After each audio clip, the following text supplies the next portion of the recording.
नमस्कार मित्रांनो, तर आज आपण महाट्रान्सको कंपनी LDC बाबत वेटिंग लिस्ट बाबत चर्चा करणार आहे. तर मित्रांनो, वेटिंग लिस्ट पहिली लागलेलीच आहे आणि दुसरी लागेल का नाही हा मोठा प्रश्न आहे. पण मला काय वाटतंय, ज्यांचं सिलेक्शन झालेलं आहे ते तर सेफ आहेत, पण वेटिंगवाल्यांनी जास्त आशा ठेवू नका मित्रांनो. कारण वेटिंगमध्ये जास्त चान्स भेटणार नाही आहे. कारण ही जॉब पण अशी आहे की बाबा 50,000 प्लस सॅलरी आहे या जॉबला. आणि कदाचित त्यांना जर एखादी त्यांच्याकडे जॉब असली याच्यापेक्षा चांगली तरच ते इथून माघार घेणार आहेत. त्याबद्दल वेटिंगवर जास्त तुम्ही अवलंबून राहू नका आणि पुढच्या अभ्यासाला स्टार्ट करा.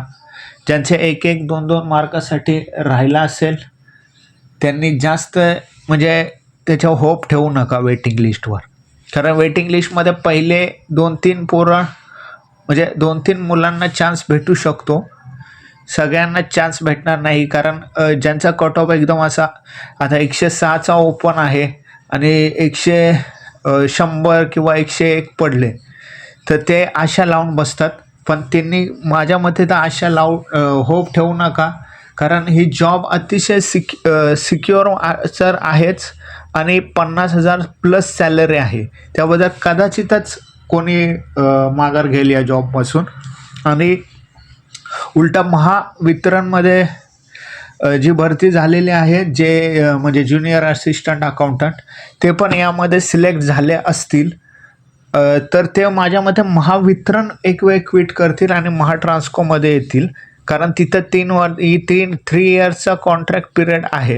म्हणजे 3 इयर्सचं काहीतरी सॅलरी कमी भेटणार आहे त्यांना. त्याबद्दल ते इकडे स्विच करू शकतात.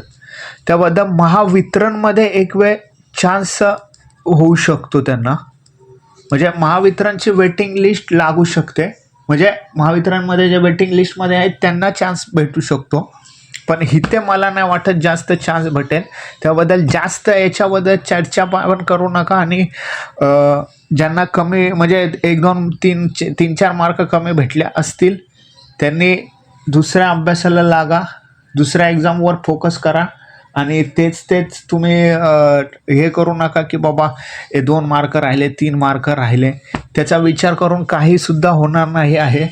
आणि तुम्ही जेवढ्या लवकर दुसऱ्या एक्झामवर फोकस कराल तेवढंच तुमचे दुसऱ्या एक्झामचे चान्स वाढतील. आणि वेटिंगमध्ये समजा आहे तुमचं आणि तुम्हाला सिलेक्ट होईल तेव्हा तुम्हाला ईमेल वगैरे केला जाईल. त्याबद्दल तुम्ही त्या याच्यात राहू नका की बाबा तेच सारखं की बाबा माझं वेटिंगला येईल. याच्याबद्दल मी तुम्हाला क्लिअर कट सांगतो की जास्त वेटिंगवर अवलंबून राहू नका. पहिले 2-3 माझ्या मते होऊ शकतं काहीतरी, पण सगळ्यांनीच म्हणजे ज्यांचे 3-4 मार्क कमी आहेत त्यांनी जास्त अवलंबून राहू नका, एवढंच मी सांगेल तुम्हाला. आणि पुढच्या एक्झामवर फोकस करा मित्रांनो.